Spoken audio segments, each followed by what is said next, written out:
First of all, I want to express how very honored I am to be considered for this. It's an honor to be considered, to be asked.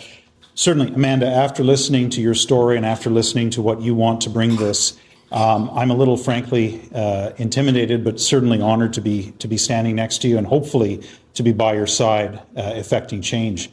But if I can tell you about myself for a second, I'll tell you about the fact that I'm not born in Vancouver. We've lived here 17 years. I've known some of you for close to that length of time. And the reason is because although I am, in fact, my daughter here, together with her brother, are the first in our family to be a second generation in something like 4 generations. We were born in Canada, they were born in Canada. Go back before that, my parents were born in Uzbekistan and in Barbados. Before that, they were born in the Holy Roman Empire, or the Austrian Empire, I guess, at the time, in Russia and in Poland and in a bunch of other places. We've been moving around a long time. But the one thing we've done everywhere is we've said the only way that you can actually live with people is to be part of the community, to enmesh yourself in it, and to be with the people who are there. And so one of the first things I did when I came here is I got engaged, I got involved with the Dunbar Residents Association. I went to local meetings. I ensured that I was in a place where I knew the strength of community and the strength of the people around us was such that if one of my kids went sort of astray on the street, there was a 50-50 chance that someone they came across would know us and would think, actually, we need to take care of this kid. Now, that's a very small thing, but it points to a bigger thing. It points to a question about where Vancouver is headed. And I'll ask, who's going to take care of those kids? Who's going to make sure that right now, kids who are studying in grade school are capable of living and finding opportunities in Vancouver that are realistic without their parents leaving them a legacy, without being completely independent of society? Because if you're completely independent of society, you can go anywhere you like. But we have needs. And there are hundreds of thousands of people with needs. We chose Vancouver to live in over a number of other cities, my wife and I, to start our family, to start our career, because we saw it as a beautiful place with opportunity, and we'd like to see that fulfilled as best as possible. And that means everybody has to be part of it. When my grandfather came to Barbados, when my mother was young, they were on, almost all of the other members of the community sent their kids to private school. My mother and her sister were sent to public school. And when my mother asked her father, why aren't we in private school like everybody else? And when she said, how come when I go to other kids' parties, there's only white kids at the parties, but when we have a party, we invite all the kids on the block, the black kids too? My grandfather said, this is where you live.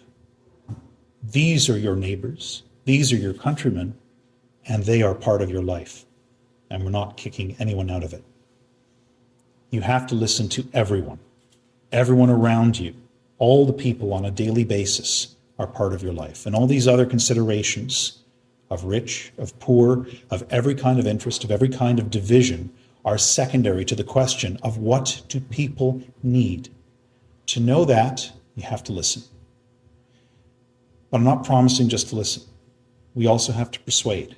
We also have to get people to understand what lies behind things. To understand that, for instance, supply and demand is absolutely an iron law of economics, but there's a second page to that book, and they have to get past the first page to understand how that ties in. So we have a job, potentially, as politicians, and it's one that I do not think enough politicians do today.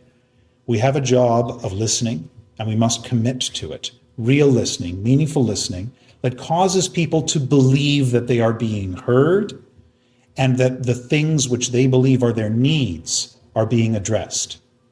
But to do that, you must also persuade.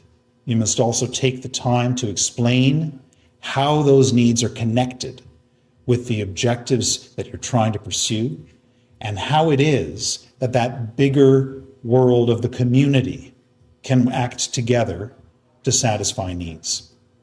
It means that you don't look for enemies, you don't look for villains, because the search for a villain never finds a mirror. If you think that there's too much greed, pause for a second and think about all the things that you've said you want. Everybody's got greed. Everybody's got selfish wants. Everybody's got mistakes and blind spots. The key is that by genuinely listening and trying to bring this together and thinking about what we can do together, we're in a position to hopefully address those needs and create the society that will be self-sustaining, where I'll be able to see what it is that my kids can do in this city, in the next generation, and in generations to come.